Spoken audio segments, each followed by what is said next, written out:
And welcome in, Gyms and Gymettes, to another exciting episode of No Substitute for Sports. This is episode number 8 on the docket. Excuse me. Yes, similar to Pete Carroll, I did not lose my job this week per request of Russell Wilson. So stop trying Hmm. to take my job, you little weirdo. Get away from me. My name is Nick Johnston. Oh, we're jam packed today. Obviously, you got all four major sports, usually like we always do, but today kind of wrestling heavy. So be ready for that. Between the drama, the news story, and AEW Revolution pay-per-view right around the corner.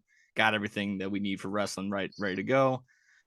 Let's see. But of course, like always, you got to address the elephant in the room, the pitch timer. That's everything is squawking about that between that, the MLB, the new rules, and being installed in that, spring training notes, and just, Tim Anderson mad at Chuck Garfien. More on that later. Ding dong, the witch is dead. Tommy Fury defeats Jake Paul by split decision. Some Hmm. housekeeping later, NFL topics. And of course, we'll be wrapping it up as we have been with a spoiler heavy recap of The Last of Us, episode 7 for that one. Let's see. We'll have all that and a tons more in between. Joining me today, as always, the founder and CEO of Fat Cat underscore streams, and that's with a Z at the end of it. Mikey J. Fat Cat, how we doing today? I'm good, man. I'm good. It's been good. Hell yeah, hell yeah. Had a pretty good weekend, have a decent little day. Like I said, I don't know. It's been a little gray, little weather's been weird, but it's all right. We've been rocking and rolling. We went ahead and a little late to the screen and whatever, but it's whatever. We saw Cocaine Bear. That was actually not that bad. Not going to go too spoiler heavy into that one like we do with The Last of Us, but overall, what was your impression on that one? What'd you think? I thought that was pretty fun. I thought it was pretty gruesome. I was saying that. I didn't think it was gonna be that gruesome or bloody. And it was also pretty funny. So Yeah, it was pretty good. I actually enjoyed it for what it was. yeah, had a little storyline that just for the most part you don't think that's going to be there. You just think it's just going to be all about this bear, and sure enough, it's got enough gruesome things like you said. So we'll keep it light, keep it with that. I think again, it's not going to be nothing that goes out and wins awards and stuff like Yeah. that, but still a fun movie that I'm sure people that were involved with there, they probably had fun in the set and just joking around, and it's all around good. It's good fun. It's good fun. Some people are just like, they don't make good comedies. This was a good comedy this year. So good on them. Cocaine Bear, go check it out. I think like I said, I thought it was pretty much worth it. This is, like I said, we're basically entering the appetizer zone really quick. Got two more quick things to get to. Over the weekend, just stuff I was watching, catching up on. A&E's WWE Legends biographies. They went ahead and highlighted Jake the Snake Roberts this week. Um, hats off to him tackling a pretty, troubling issue. For those who don't know, Robert Jake the Snake has a pretty rough upbringing. Basically, just his dad the dad's a monster. For that's putting it lightly. He's just let's say just for not trying to get taken off of YouTube right away and just all that stuff that he enjoys the company of little girls. That's basically it. The numbers on the clock is what he enjoys. That was what he likes to do. So crazy that like I said, hats off to the WWE, who's obviously usually kid friendly oriented uh, content and whatnot, but hard to tiptoe around this issue considering that Vice's Dark Side of the Ring gave Jake a pretty gruesome highlight of what was been his life, and already that dropped a few years ago if I'm not mistaken. So good on them. Again, like I said, check it out. I didn't stick around all the way through. It was pretty late. I went ahead and passed out, but they're not straying away, going back to back with controversial weeks and running it again with a China episode next week. And again, for those who haven't caught up, there was like a China documentary that dropped on Vice again, just highlighting some pretty rough stuff that she went ahead and goes through. So if you're able to stomach all that, if you're into that, go ahead. This gives you a good background and makes you understand more or less why Jake the Snake had some of the outbursts that he did and stuff like that. So again, not completely acceptable the way that he talks and stuff like that, but just gives some people context. So I don't know if you saw it or anything like that, but like I said, I would definitely throw it up there to you. Yeah, I Uh, did not see that. yeah, no, he's had some pretty rough stuff. He's had some pretty good bounce backs. Besides all that, just around his health, he was on oxygen, and that's why he was off of like AEW TV for some time. But now he's just using oxygen at night. So again, in terms of his health, that's a little bit some stuff in the right direction. Yeah, like I said, just in terms of all that stuff, pretty good. Like I said, hats off to the WWE for taking on such a hard hitting topic. So good for them and all of that. So check it out. Pretty good. Those biographies have been pretty good, depending on who you like and who you don't. So I definitely wouldn't check out the Goldberg one like that just came out a week ago or something. But Mm. a guy like Jake the Snake, why not? Maybe something that I don't know that you saw, maybe something you can give comment on. I don't know. I know you haven't been, you're not a fan of the other Logan Paul, but Jake Paul went ahead, like I said earlier in the intro. Ding dong, the witch is dead. He takes the split decision loss. Mm. Uh, I don't know. I kind of revisited afterward the Belmonte Jones, Jake Paul, and how said Jake the Snake Paul interview. But yeah, revisiting the Belmonte Jones and Jake Paul interview. I mean, it was just again, just it was. I didn't see the fight. I didn't watch it illegally. Just didn't really watch it at all. I guess from what I've understood, that Tommy Fury went ahead and took it. It shouldn't have been split decision. It should have been a unanimous decision from some people. But of course, there's always bias. Did you really did you see anything from it? Did you see any highlights? Did you get anything from it at all? What was your overall I takeaway did. from Jake I Paul? did. I did. I was watching it. I fully paid for it. It was a good show. Um, I did not. Um, What you didn't no. pay in monetary value, you paid with in your time and Yeah, basically, energy and like electricity. So everyone's Jake paying. It's Paul. never a free lunch. I just watched the main event, and Jake Paul sucked the whole time. I had to turn it off because I knew he was cooked. I Damn. bet on Okay. Tommy Fury. When I was in the party, we all bet on Tommy Fury, and we win because Jake Paul sucks. He got exposed. He got outboxed by someone who's not even, I mean, he's a semi-pro boxer. He got played. Oh. It was great. And then all the excuses after the fight. Oh my God, I hate him. Yeah, I guess the question is he really that big of a loser walking away with $30 million reportedly? So I don't really know. Again, people got played. Both again, I'm glad you didn't really again. Well, if you did or you didn't, whoever did pay for this, you got scammed. These were two guys claiming they were main event style, main event quality, and they haven't. I don't think both of them have had more than 8 professional fights in total between the two of them. So I mean, they can only get better, I suppose. I'm not gonna. I guess I don't know, but a lot of people are trying to just question his legitimacy, and of course, throw in a like you just said, a semi-pro boxer. Now that he's not fighting washed-up NBA basketball players or just former UFC fighters that are in their 50s right now. So there you go. I don't know. I don't know if is it the hype? Is the hype gone, or is it just do we want to see? Is it the career that's Goodbye. over, or just the hype? You just said goodbye. It's over. They're gonna do a rematch, but then he's just gonna get cooked again, and then he'll be done. Okay, fair enough. Fair enough. Yeah. Uh-huh. I mean, yeah, I got really no dog in this fight. I don't really care if he wants to go ahead and make this his thing. But yeah, he's coming out with some pretty cringy. I don't even know videos, TikToks. I don't even know what he was trying to do.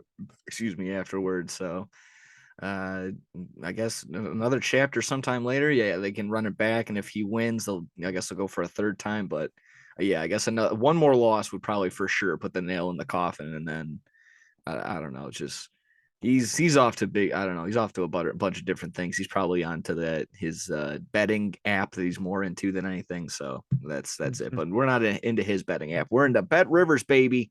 Bet Rivers. bit.ly/no sub bets. Go ahead and you deposit $25. Hopefully this is coming in. Hopefully this is coming in and focusing. I'm freaking out. Oh yeah, you go ahead and do that. Deposit $25. Your first bet's up to $500 free. Oh yeah, go ahead and do that if you're in Illinois. Make sure you're 21 and older. Gambling problem? Call 1-800 Gambler. There you go. Like I said, I don't know. That was basically it on the Tommy Fury Jake Paul. If you had anything else on it, I guess I will just wait and see on Jake Paul. I got really no interest. I'll be like you. We'll to get highlights, and if we want to see it, we'll pay for it. We'll pay for Hmm. it. We'll pay for Welcome. We'll it. see what happens. We'll see if he can bounce back and get a win. There But you go. There you go. Well, if you aren't full from all those appetizers, here's the main course for the I'm rest of the full. day. Oh, you're full. I There you know. go. I know why I say Oh that. man, no, that joke is. I love that joke still. Let's see. I could touch upon a couple quick topics before we, like I said, get into the meat and potatoes of so far what's been the MLB, the big talk, the pitch timer. So that, like I said, I touched upon some quick things and gave my overall thoughts on some things we'll already be talking about on the Shoot Your Shot Sports Talk episode, maybe number 2. I don't think it's Yeah. dropped just yet, so maybe go ahead and check that out. Check it out I'll be over linking here. that up as soon as I can. I'll put that in the description as soon as it's posted. That's But right over here. there, Linked right here. God, now you're making me put up hyperlinks on the screen. Actually no. I actually would try and it's going to be something to try and do. We'll see. Maybe my editing skills advance, but probably not. Going to be Otherwise, put check to the the description. test. Yeah. It's over here Now now. it just jumped over my head. God damn it. It's sweet. Okay, well, here we go. I'll just lightly touch upon this one before we get into the pitch timer one. Like you said, it's the big one. Tim Anderson was blaming Chuck Garfien for fans having their pessimistic outlook on the team for the rest of the year. I'll be honest, kind of an L take from Tim Anderson on this one. Chuck Garfien, similar to or I guess Ernie Johnson in the NBA basketball realm, he's just super well respected because he knows the game. And like I said, just not a bad thing that you could really say about him. He keeps it honest, keeps it unbiased, right down the middle for the most part. Of course, he's doing the post and pregame show for the White Sox, so he's got to hype up the team a little bit. But if the opposing team has a red hot player, or if they just outduel us, he tips their cap to him and shows exactly what it was. He goes down the middle, he goes to the stats, and like I said before, and like I said in the Shoot Your Shot Sports Talk thing, when they go to him for interviews, you're never feeling like, oh, great, Chuck is going to be talking for the next minute and a half. It's not. It's not anything too crazy. You blow through it, and sometimes he's funny, sometimes he's just informational, and it's exactly that. So for Tim Anderson to have I'll blame him, and then the fans have this feeling because of him. Fans aren't really that sheepish. I mean, some of them are, but for the most part, the well-educated fan that's watching and paying attention to White Sox baseball has their own point of view and probably shares that they're just upset that the way that this team has just been underperforming. And it's, of course, yeah, health injuries and overall everything. But at the end of the day, we want our guys to go out there and perform with or without these injuries, because all these teams, not all these teams were are scot-free when it comes to a band-aid and injuries, stuff like that. So get through it. And that's exactly that. What's the solution for that, Tim Anderson? Go out and win games. So take away, and you can stick it right up Chuck Garfien's, what and whatnot, and stick it to all the fans like you did when you flicked everyone off last year or whatnot. So do exactly that. Just go win ball games. That heals all wounds. So that's basically it out on that one. I don't know if you had any piece on that, if you wanted to give your 2 cents. Fuck, Tim Anderson. I know it's getting harder and harder to be on his Why is his he side doing with this? some of this stuff. Yeah, I don't know. I can only hope that his play continues to be well, and like I said, if he just closes his mouth, you don't need to put your head down and go play every single time. But I don't know, just do some positive things, and then you can say really whatever you want. It'd still be out there, but you got to win. You got to just win, baby. You got to get out there and win. So Come on. yeah, that's basically it on that one. Like I said, more if you guys want more on that one, you'll be sure to check it out. Check it out when I'm talking about it on the Shoot Your Shot Sports Talk, whenever that may drop, soon to be. So hopefully soon. I'll link it in the description, or it's bouncing over Mike's head, like I said before. Let's get into it. This has been really what everyone's been talking about all since the 3-4 days, 5 days that spring training's been around, is pitch timer, how it's looming over the MLB like a dark cloud, and how it's everyone's troubles and going to be the problem for everyone. let's get into it. Are you for or are you against it? I'll let you go ahead and say your piece on it. How are you feeling about this initial reaction? I'm not, like I said, just go ahead and get into it, whatever you want to say. Against. You're against it. Okay. Why? Why Just are you against from it? because I don't think that games should end like that. Like that one clip the other day in Okay. spring training. If games are going to be determined, teams are going to be winning and losing because of a pitch count. It's bullshit. But for a Sox fan, and it's the bottom of the ninth, and the bases are loaded, and Tim Anderson has a chance to win the game, and we lose because it wasn't ready in time or something. That's be the stupidest. The crowd, imagine it's gonna make people so angry Yeah, if like it if is. But it's just these players are gonna need to get used to it. It's just a part of the game now. And I mean, but baseball isn't supposed to be rushed. I understand that, and some people are gonna say that, but in some parts, kind of needs to be speed it up just a little bit. If the MLB is willing to save me some time, everyone's gonna say, "Oh, save me 15 minutes." 15 minutes times 162, it's roughly like 40 hours.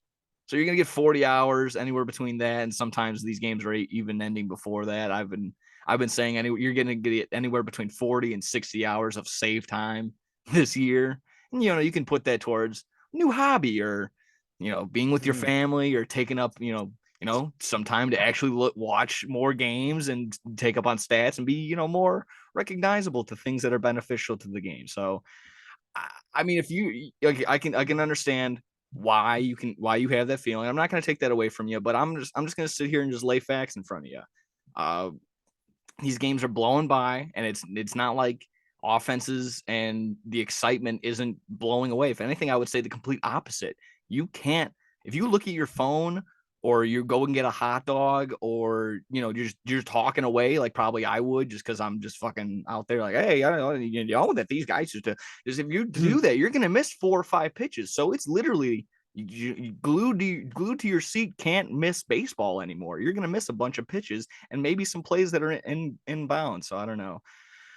I think that's good. Again, just getting me out and making me be able to go see something else that's better too. I feel like that's more beneficial.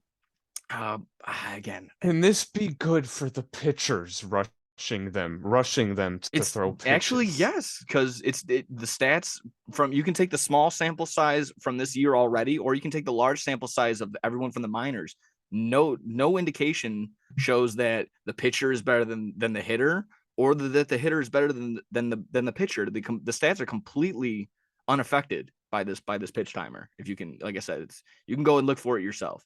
I wish I had Bill on here because he had the same view as you, but I wanted to throw this at him. His almighty savior, Theo Epstein, went ahead. He was on ESPN Chicago radio a couple weeks back, kind of on the same thing. He wanted it. He was on this side of, this pitch timer is good because, there's going to be this period of guys getting used to it. It's just clearly what's going to happen. So to have this idea that after, it's going to be October and we're still going to have the same amount of pitching violations, that's just not going to happen. It's clearly not going to happen because after a month in the minors, he said that it averaged one pitching violation every 4 games per team. That's pretty good.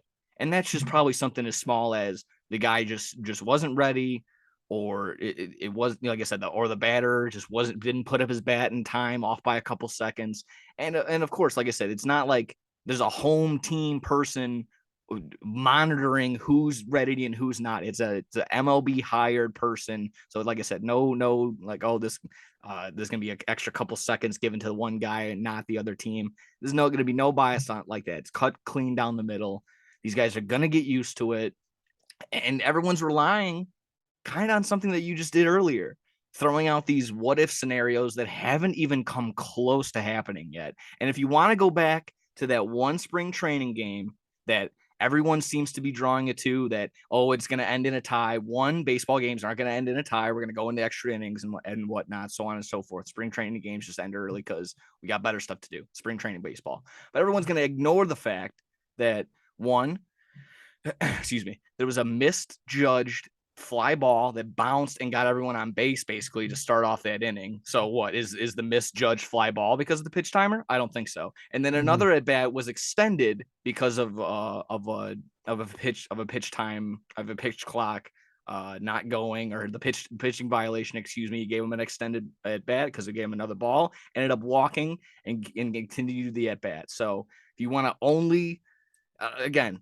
over 300 pitches thrown in that game. If you want to pinpoint and look at one game one pitch that decided that game, I'm not going to subscribe to that narrative. But if you want to, go ahead and go for it. I got really nothing for you on that one.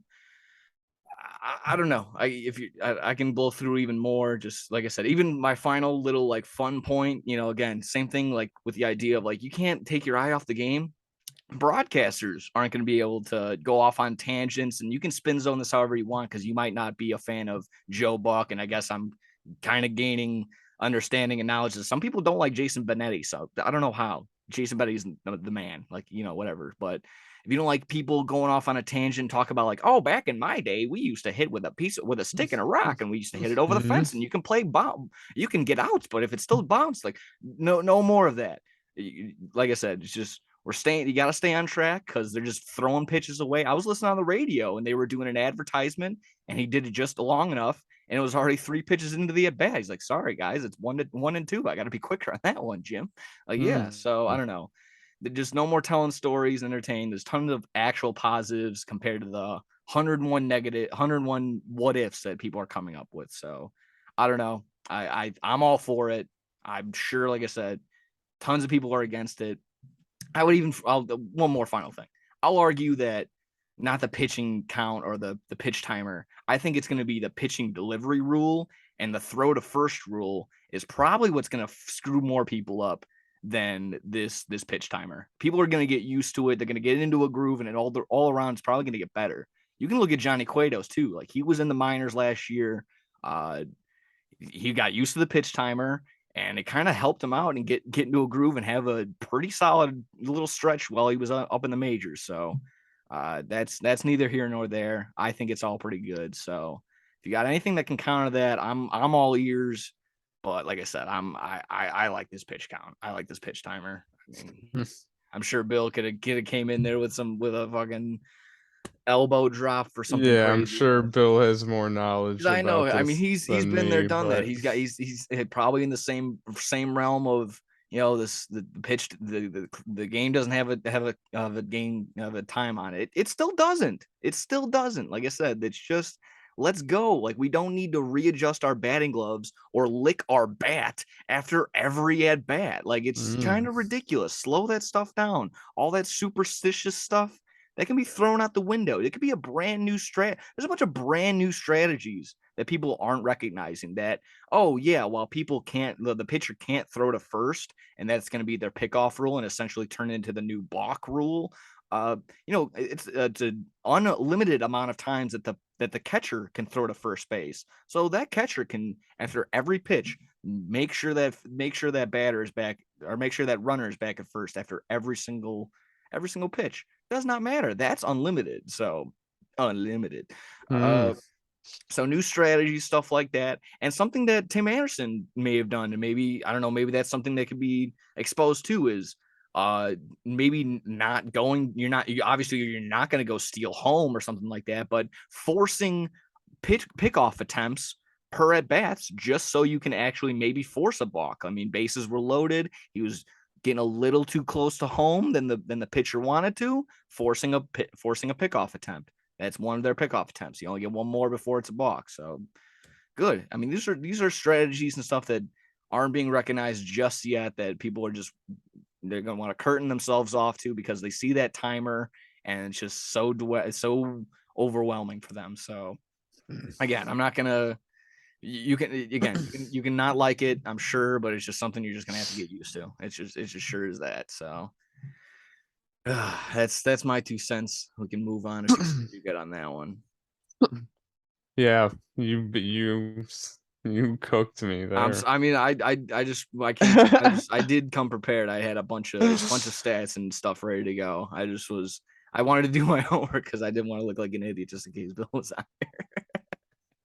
I had some light things to touch upon if with the White Sox and the Cubs scheduled to go against each other. Not really anything to get to other than the fact that I think it's two game series this later on this year. One's on a Monday, Tuesday, and then the other's on like a Wednesday, Thursday. Chicago, what are we doing? Or whoever's making the schedule, what are we doing? They honestly, I'm never, not into the whole cancel culture thing and stealing people's jobs, but this guy kind of deserves to be fired. Like that's good. That's a bad move. I don't know. These White Sox and Cubs may not be the most competitive this year, but it's still going to sell some tickets here in Chicago. So I don't know. I don't know if you had a quick thought on that one. Yeah, I saw that. That was just a weird time to put those games on for sure. Yeah, knowing them, I don't have the exact time. One's going to probably be a day game, and one's probably going to be a night game for both of them. So again, just I don't know. Weird Yeah, dropping if the they're ball. night, yeah, if Hopefully they're they're both night night games, games. then Hopefully they're both night games. So yeah, again, that was basically wrapped up MLB for right now. Like I said, it's basically our thoughts and our 2 cents on the pitch timer, and you can go away or go fight in the comments. Feel free on that. I mean, like I said, I want to get people's 2 cents on this. I want to get the overall feel for it. Let's see if we can do some quick housekeeping on the NFL and the NBA if you're good on that. yeah. Oh, excuse me.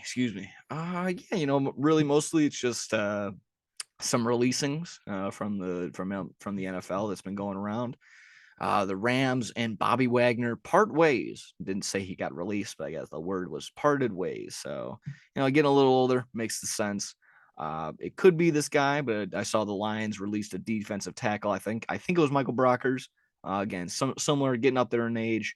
One that just dropped today as we're recording on a Tuesday. The Bucks released Leonard Fournette, playoff Lenny. So I don't know where he's going to go. Again, he's a little bit on the younger side, but little beat that Bucks rush offense was the worst on the year.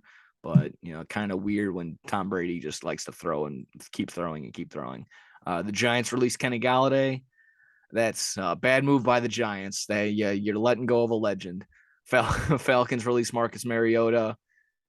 Bad move by the Falcons. You're releasing a legend. No, I'm just kidding. Marcus Mariota, he can probably find a good backup spot somewhere else, but he just checked out later somewhere down the line during the year. He had a kid. He's like, I'm good. I'll see you guys later.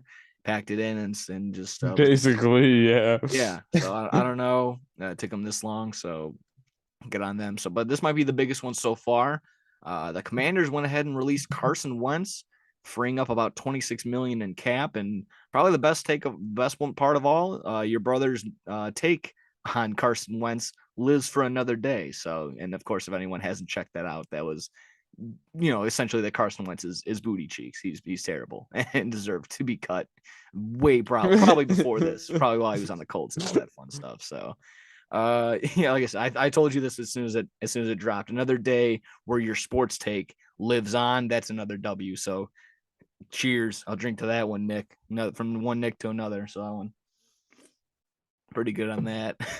Yeah, like I said, from all those names, like I said, I would argue that probably Carson Wentz is the biggest one. But what do you thinking? What do you from all those names? What are you thinking? I was very surprised by Leonard Fournette, to be honest. Yeah, But that's what I was honestly. That's what I was thinking. yeah. Yeah, Yeah. yeah. Leonard Fournette maybe around the same. And I mean, because I wasn't surprised Carson Wentz because he sucks. Yeah. Leonard Fournette, like he's been good, but they have that new guy, Rashad Rashad yeah. White. So He's a dog. and I mean, I don't know, Bobby Wagner is still good. That's just like when ring chasing goes bad. Yeah, absolutely. He was like, Absolutely. I'm gonna go to the Rams. They just won the Super Bowl. And they What were can go so bad. wrong? They were Allen so Robinson too. bad. Now Aaron Donald looks like he just like quit the team. Yeah, Like essentially. Matt they're Stafford might not be able to move.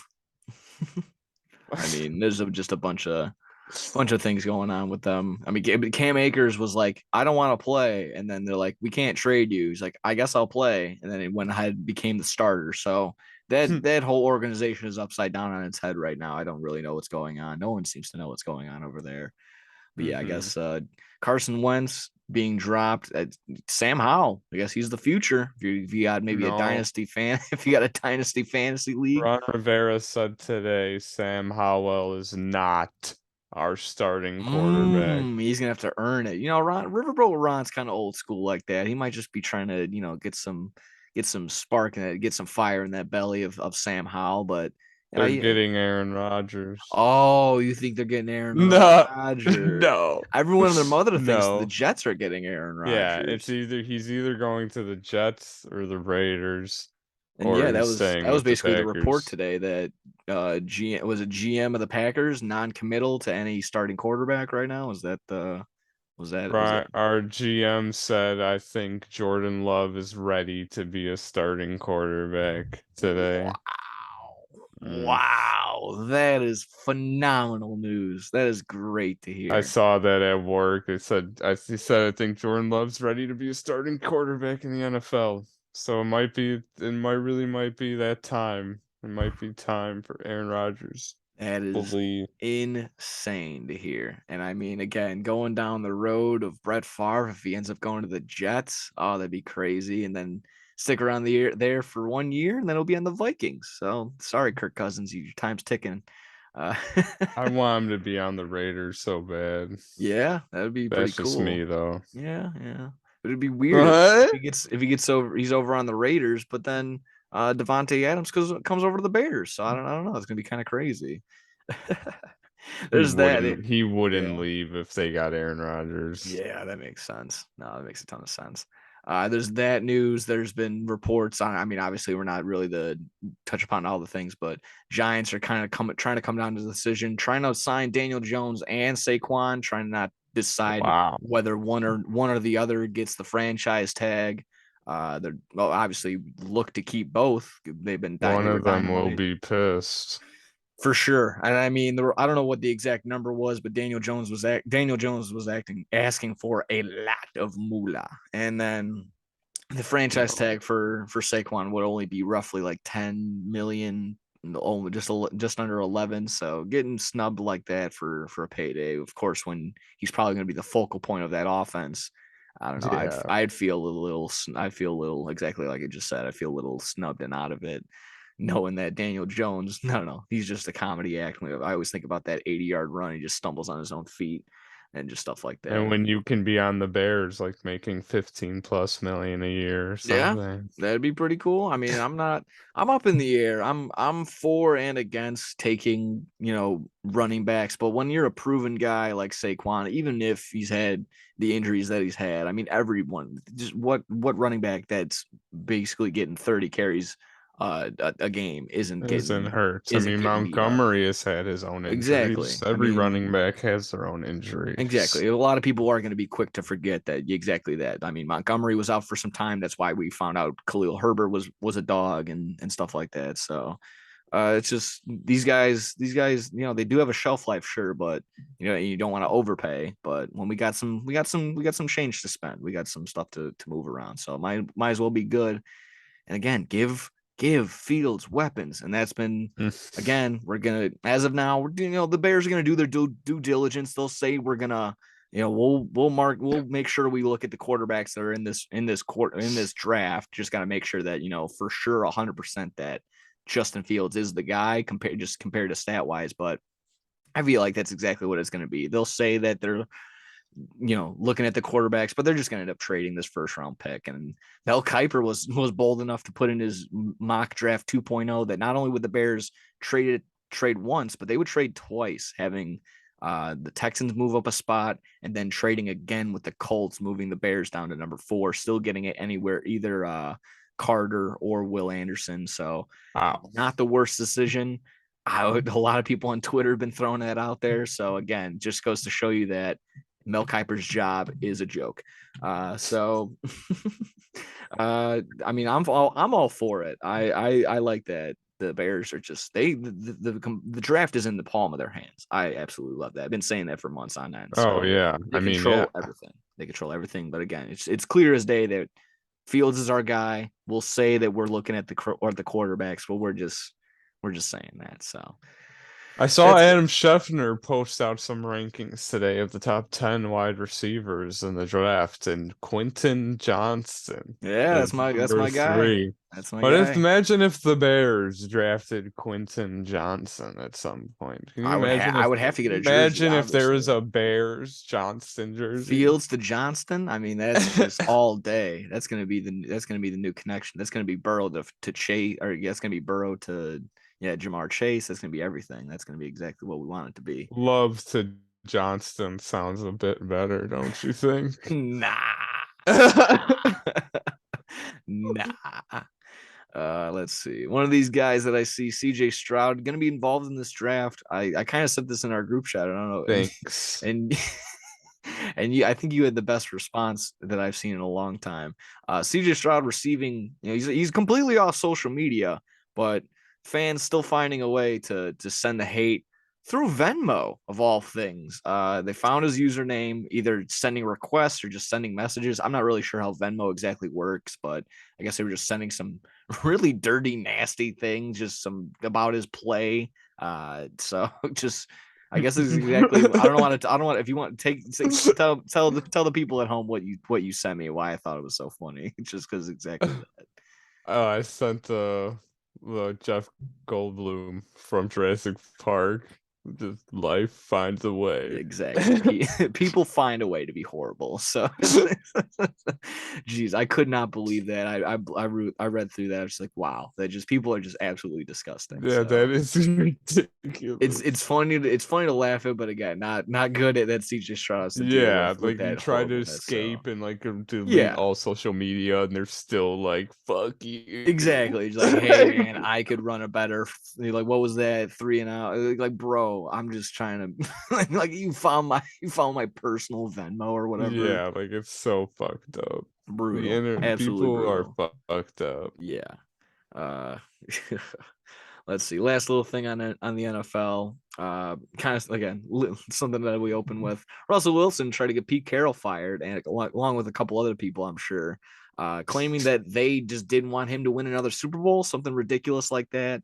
What did you take away from this? What another week went by, and we didn't talk about Russell Wilson. So here we go. This is it. Yeah, I don't know. He tweeted after that report came out. Of course, he was like, "I love Pete Carroll." He's like, "I would never do anything like this." So I don't. But I feel like he literally just plays a role. So like, I feel like he just is like, "Hi, I'm Russell. Like, I'm Russell Wilson." Woo. Like behind the scenes, he's just like a asshole. I feel like I don't know. Just from all these reports and stuff, like the fact that he had his own office on the second floor the whole last season. He wasn't even in the locker room, and they Yeah. said the players felt uncomfortable, like they couldn't even go and talk to him and stuff because he's on the floor with like the coaches and shit. It's like what are you doing, Yeah, man? Like I one of these things is inconsistent, and I'm kind of leaning towards it's probably Russell Wilson's end. So yeah, it's yeah. I don't know. Again, And if it you makes complete sense why they traded him because it just happened out of nowhere. And yeah, that's it's true. That's very true. And again, yeah, I don't know. Just trying to get a hall. Basically, he's gonna be in the Hall of Fame. Pete Carroll probably between just everything that he's done for yeah, I football. love Pete Yeah, he's Carroll. a good guy overall. He's a good gum chewer. So that's all fine. I don't know. Obviously, he's still there for a reason. The organization still trusts them in what was, I guess, a rebuild season, what they thought was going to be. They did not expect Geno Smith to be as good as he was, as well as just a very good rookie season from Kenneth Walker. And just their defense was able to stick around. Their rookie, the very much rookie led defense was able to stick around and keep them in games for the most part. Kind of petered out, had a wet fart in their playoff experience appearance, but what they played against the San Francisco 49ers, who were just Mhm. at full strength, ready to kill. So just goes to show you that, yeah, probably lean towards Pete Carroll on this or something like that. Or I don't know who exactly dropped the story, but kind of sounds crazy. Again, just another one of those things like Yeah. Russell, what are you doing? I don't know. Just kind of Unlimited. unlimited. Give Let's me see. $200 million. Oh man. Let's see. Quick thing on NBA. I just saw something. Zach Levine just passed Derrick Rose on the all-time franchise scoring list, now making Zach 10th and Derrick Rose 11th. Not sad and whatnot. I did see now some people are throwing out this idea with Gorgon Dragic just being waived. Maybe we make a move and somehow, some way, get Derrick Rose. I don't know. I don't think he was dropped in any which way. No, He's still on he's the on the Knicks, right? Knicks. Yeah, I Yeah. think. So yeah, exactly. So either way, that's fine and whatnot. But I think another thing that may have been thrown out there again, just I don't exactly remember the source that I saw it from. Oh my goodness, chock filled with burps today. Uh, Oh, should the Bulls retire number one after Derrick Rose retires? So I yes. think some people say yes, some people say no for The for what? youngest MVP ever. There you go. Yeah, exactly that. So I feel like just the idea that Bulls basketball was kind of dead for the most part until we got Derrick Rose. He brought all the hype to the city, made us really believe again. He gave us, I mean, a couple seasons where the Bulls were the number one seed, number one in defense. And that wasn't just from him. That was from Joakim Noah, Carlos Boozer, Luol Deng, and probably like Keith Bogans and Kyle Korver and whatever, a couple other role players, Ronnie Brewer. Uh, I mean, just that was such a fun time. Taj Gibson, sorry, just such a fun time. And I think again, you're not gonna didn't get the accolades, got to the Eastern Conference Finals once or twice, and didn't get a championship necessarily because you ran into LeBron James super team every single time. But it's whatever. I would still do it just because exactly that for the nostalgia from me watching it as a kid. Just I mean, everyone had their Derrick Rose number one jersey or shirt or something like that in some regard. Mhm. Made you really believe. I put on my Derrick Rose shoes when I was a kid. I felt faster. I don't know. It's just stuff like that. He was an absolute dog. So again, with all that being said, I'm all for it. Put up the retire number one, or just like shadow retire it, kind of how they have been. I think Gorgon Dragic said he was going to wear number one. Then probably someone got in his No, ears like, I'm good. I'm just going to do something else, and then they ended up getting waived anyway. So, any thoughts? Any thoughts on that one from you? retire it. Retire it. They Put need it to up. bring Derrick Rose back in some way, Oh yeah, no. some If anything, he'll point. be if not for a whole year, I'm sure he'll get the 1 day contract type deal when he retires. Because I mean, he's a Chicago kid at the end of the day, so he'll probably end up doing that. Yeah, we need him. At least we need him back At bad least in for one spirit, yeah. Get him season. on the bench, get him on there. He'll be I think he'll Yeah. be a coach. He'll do something like that. He'll end up doing something cool like that. Let's see. Uh, Going around. I guess I just found it out. I guess the whole world basically found out today that LeBron James might be out and done for the season. Again, convenient Mm, considering just finished they up with the suck. scoring. Yeah, and they suck again. I don't know why the question as soon it was a couple days ago when there was 22 games left. I don't know how many there are now, but the question going around was, "Damn, will the Lakers make the playoffs?" They needed again. They No. needed to go 16-6 at the time with 22 games left. It should have. Why isn't it not like, oh, how are the Denver Nuggets still in first place after so many weeks? It's just keeping and pushing this narrative that like we care about the Lakers when we just don't. It's not America's team or any such thing, especially in the NBA sort of realm. I don't know. It's ridiculous Yeah, they having that don't give stuff respect shoved to down our any throat. other teams.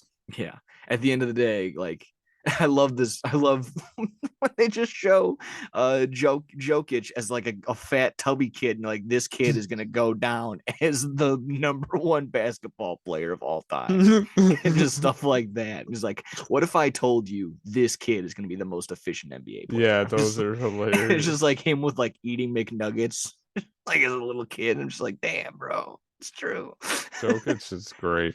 a monster. He's He's the man. I think he's the only one averaging a triple double right now, and no one's freaking out about it like we did 3 years ago when Russell Westbrook was just dogging everybody for 30, 40 point triple doubles. I think it's just because he's not so in your face and he's just so humble.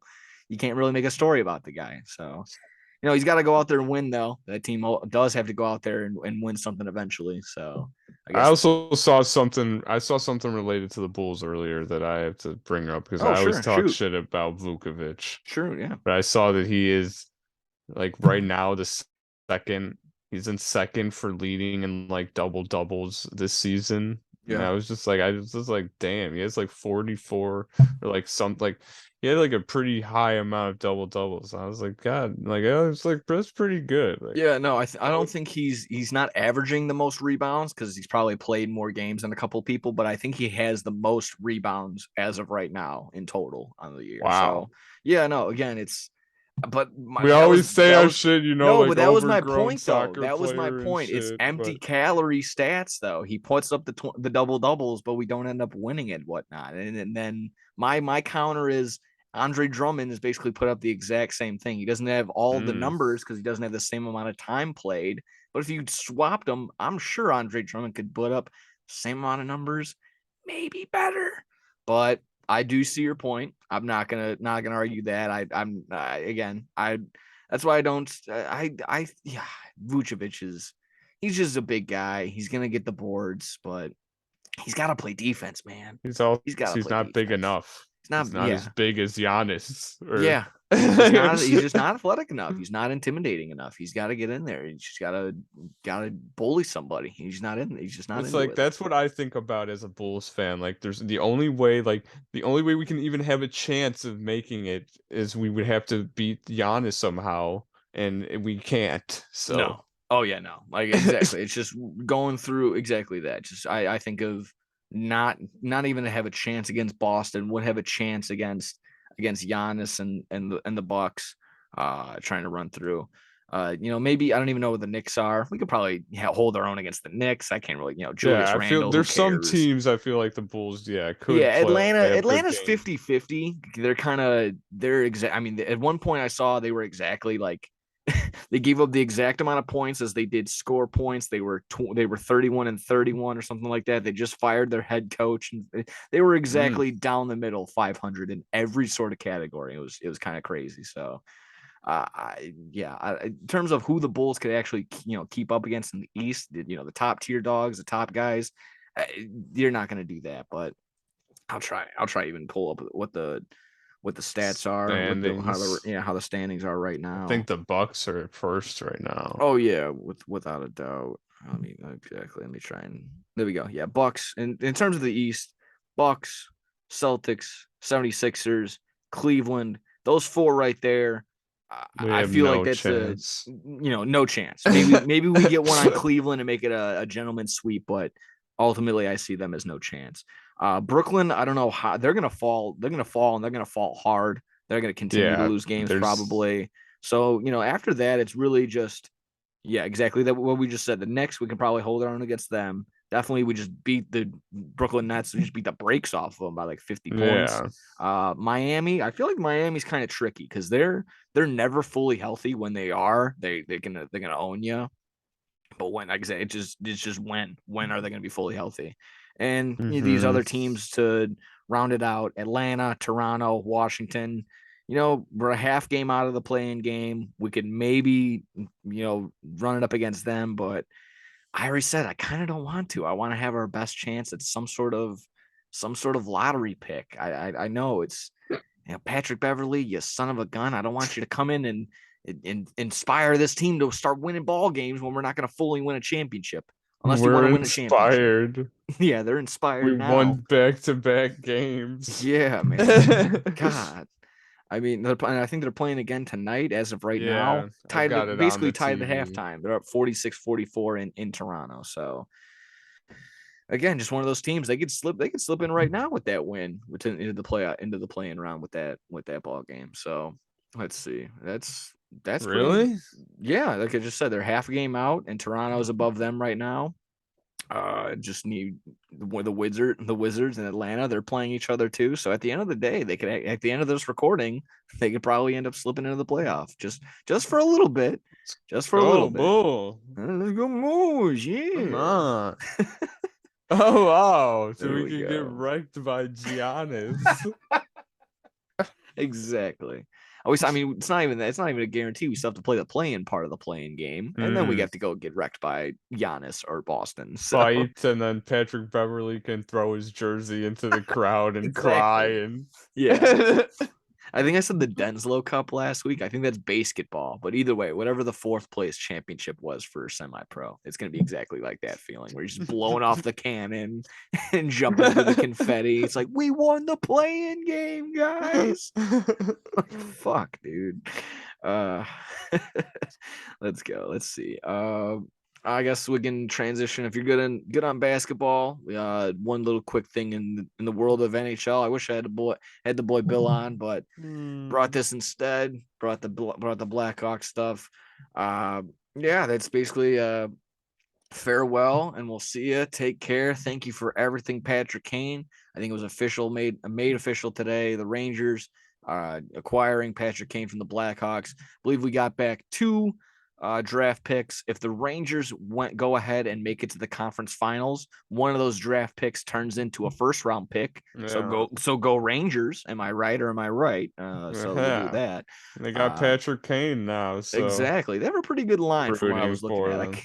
I can't. I'm horrible with names, especially hockey names, when they got way more vowels than they do actual letters in there. So that's always good and dandy. But they got a pretty good line. Of course, Boston is they might actually win. They're on pace for breaking the win record so far. It's just stuff I'm just reading up on during the day. But again, sad day. It's a sad day. It's a bad day to be a Blackhawks fan. But of course, some people just want the tank job. We want to go ahead and get the best draft pick decision. I'm all for it. No opposition against that.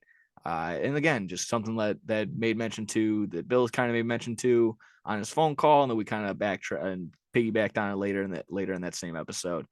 Good for Kane, good for Patrick Kane, still being in that competitive atmosphere. He's still got a lot of gas left in the tank. So go out there, do your best, try and get another cup while you can. So I'm all for it. So hopefully, I wish I had all the stats and everything, but provided us with some of the best Blackhawks memories of all time. I mean, that first cup when he got for the Flyers, when it ended, he was the only one that knew that it ended. He was the only one that thought that goal was made, throwing up his hands in the air, throwing everything up in the air. So that was the first win, providing 2 more after that. So good on him.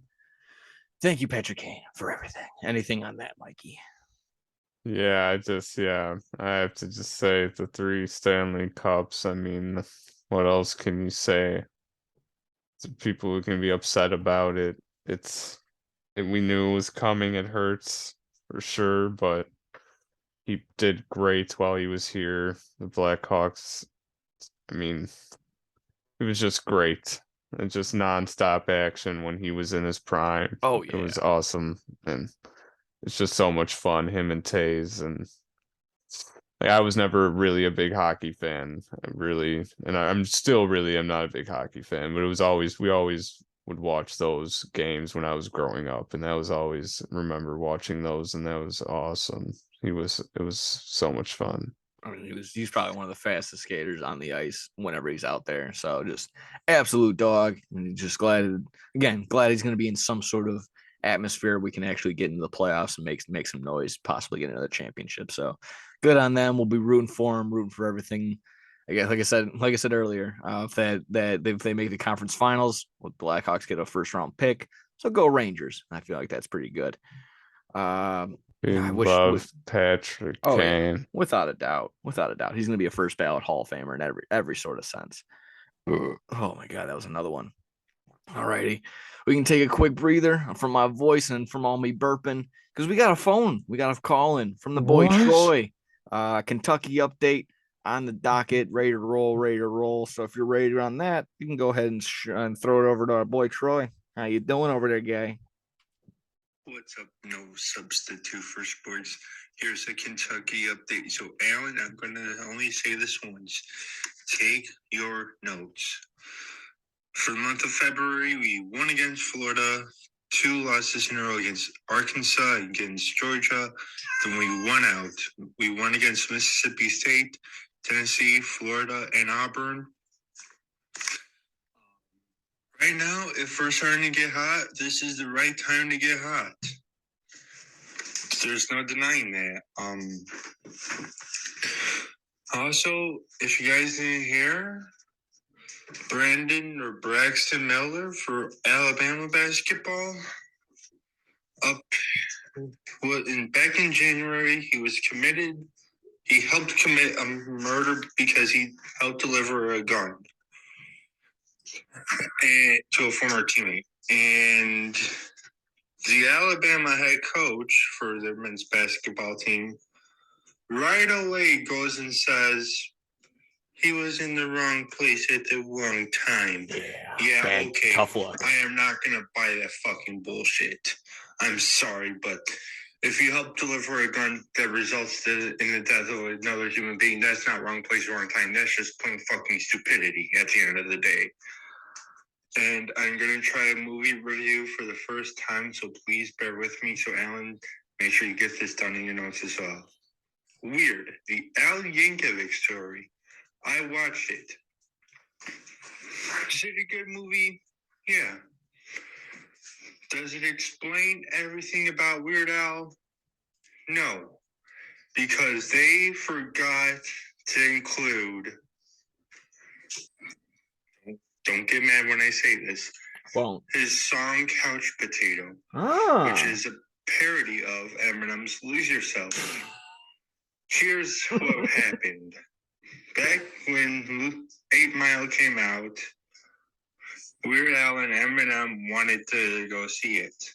Well, Weird Al had a concert somewhere in fucking Canada, I think. Or it may have been Japan. I don't know. Anyway. Shows up a week later, his movie still on in theaters. And then basically him and Eminem see it. And Weird Al was so inspired that he literally wanted to pay Eminem to make a parody of Lose Yourself. And that's where we got Couch Potato. Yeah. All in all, it's B- grade. On a scale from 1 to 10, I'd say about 6.5. And that's fair considering Troy's a big Weird Al Yankovic fan. Fan of people getting shot at award shows and movies, but hey, I'm not the one that wrote it. So thank you everyone for allowing me to do this. Alan, I hope you took your notes. Go Kentucky, go White Sox, and go Pack Go. Oh, don't like that last part of it. But Go it sounds like you got a Kentucky Wildcat going on in that background there, Troy. It sounds go feed. That was a great call, Troy. I was laughing. You were making me laugh, man. Absolutely. That was a great call as always. He's always delivering on those. He had a pretty good point. Something we haven't really touched upon was I just something I haven't really been educated on, didn't really know the full story. And like I said, it's kind of been making the rounds. Didn't want to say the wrong thing, obviously. It's just this whole ordeal about the Alabama shooting guard being involved in a shooting. Like I said, very touchy subject. What was involved, essentially part of the transit, like moving this gun and whatnot.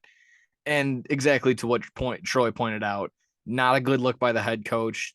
I don't know if you heard this part. Not exactly what Troy said earlier, getting the quote, wrong place, wrong time for this kid. He also called Ray Lewis about, being in a similar situation where Ray Lewis was in a wrong place, wrong time thing where someone ended up getting killed and he may or may not have been involved with that. So again, not really a good look when it all comes down to it.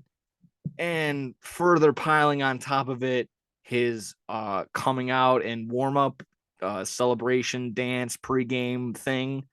He's getting patted down essentially. Like I saw that.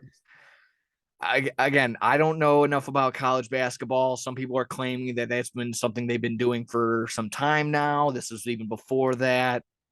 But I mean, that's dude, that after that, you got to be like, maybe I don't do that. And again, that's kind of more on the coach. The coaches, again, his excuse was, I'm writing up plays. I'm over here. They're over there. Just a tough look all around. And I really had nothing on it because I really didn't have a new take on it. It's just something that I don't know. He's going to end up being a lottery pick. It's going to be another one of those things that's kind of going to be brushed under the rug.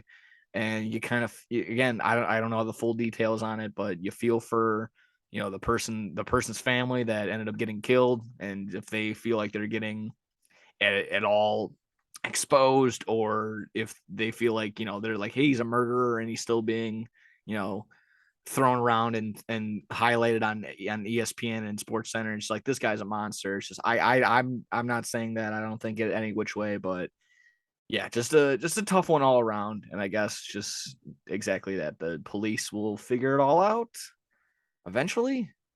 Hopefully. Yeah, hopefully is the word, I guess, is the key word. I don't know. Like I said, I don't know if you had really any further information or had a take on it really, but it's just something that just kind of, I don't know. I really had nothing on just because I had really nothing new. Again, yeah, it's something I really didn't see much about, so I don't college want to basketball say isn't any really our false realm. information or anything. But yeah, it's it seems like it was fucked up from what I'm hearing. Like that was the first really Troy was explaining it to me through that call, honestly. Exactly. So. Yeah.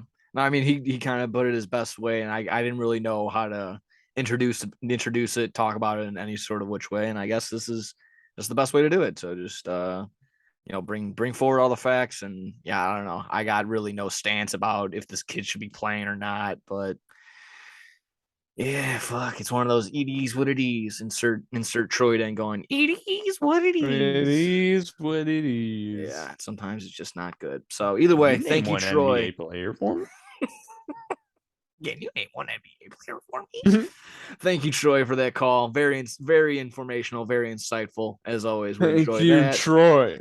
Yes. If you're good on that, we can go ahead and deep dive into what's going to probably be I already said the meat and potatoes earlier, but this is going to be the even more meatier and potatoes of the stuff. So that was like a pre-appetizer. We got another appetizer. This is actually the main course. All the wrestling, all the jazz, all the fun stuff that came out this week. Let's see. I can start from the top.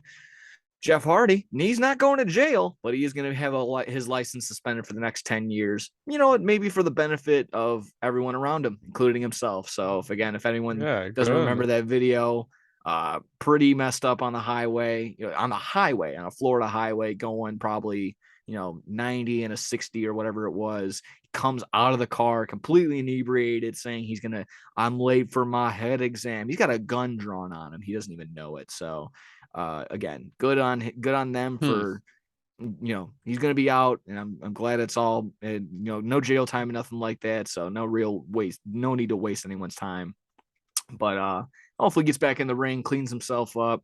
No need to jump in there too quick. Make sure you're, you're in shape and ready to go. So it's not so, you're dogging out there, but good. Either way, like I said, any thoughts on Jeff Hardy?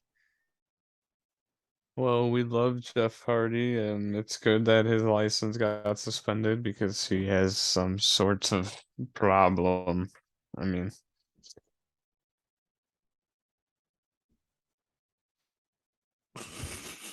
maybe he hit his head a little too hard jumping off of those 50-foot ladders. Yeah, him and Darby. Yeah, him and Darby are fucking each other up. He was about to win the tag titles too, right before that stuff happened. Yeah, that was the roughest part. Yeah, they had such a good storyline planned. We felt as though it was probably in the realm, but couldn't follow through. So we hope Jeff gets better, and hopefully he makes a return. You know what? It's looking like that. Yeah, it could be. Matt Hardy's in this storyline where he's under all ego Ethan Jeff Page's control. Him. Jeff comes in and saves him somehow, some way. So there you go. That could be the easiest way to get him back and involved, and that's probably sure how they're doing it. But I mean, the way that they're milking this kind of right now isn't the worst. It's not like they're throwing Matt Hardy out there every single week, and if they do, he's gonna lose. So it's not like we're wasting anyone's time. So push the storyline, get some heat on all ego Ethan Page, and again do some comedy bits. That's fine. Finally set it up where it finally culminates. They're in like the parking garage, and Matt Hardy's trying to escape. And oh my god, it's Jeff behind the wheel. Look out at Ethan Page.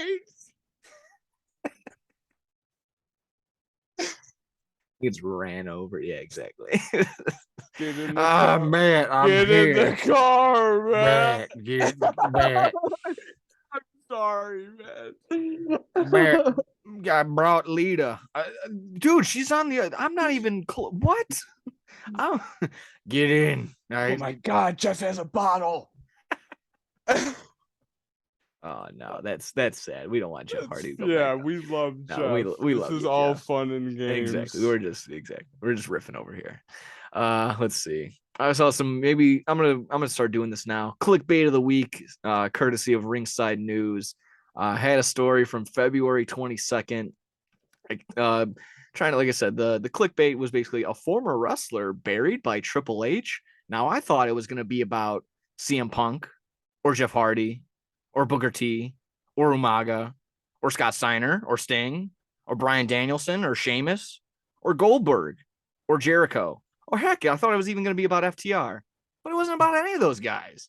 It was about Maven, of all people. I didn't really look into the story. I just wanted to just quickly skim by and see what the name was. But, hopefully, hopefully I got my point across by pointing out all those names that Hunter's done this before. So it's just nothing new. So there you go. Maven feeling like he was buried by Triple H along with basically everyone else underneath the sun. So that's why they associate the shovel with Triple H, because he likes to bury people. Any thoughts on that one? Oh. I love Triple H. I know you do. And I got my what bias. the I got my bias. Triple H is awesome. That's what they want you to think, dude. But I will save that for another day.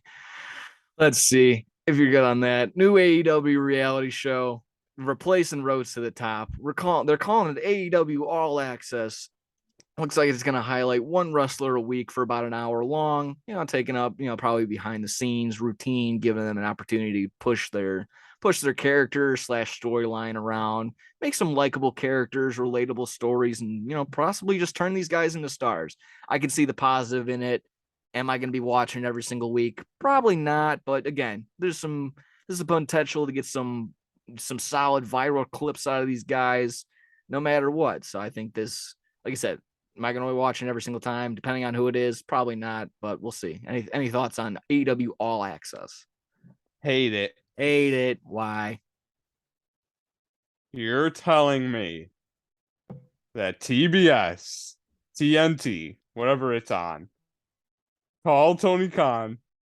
They gave him another hour.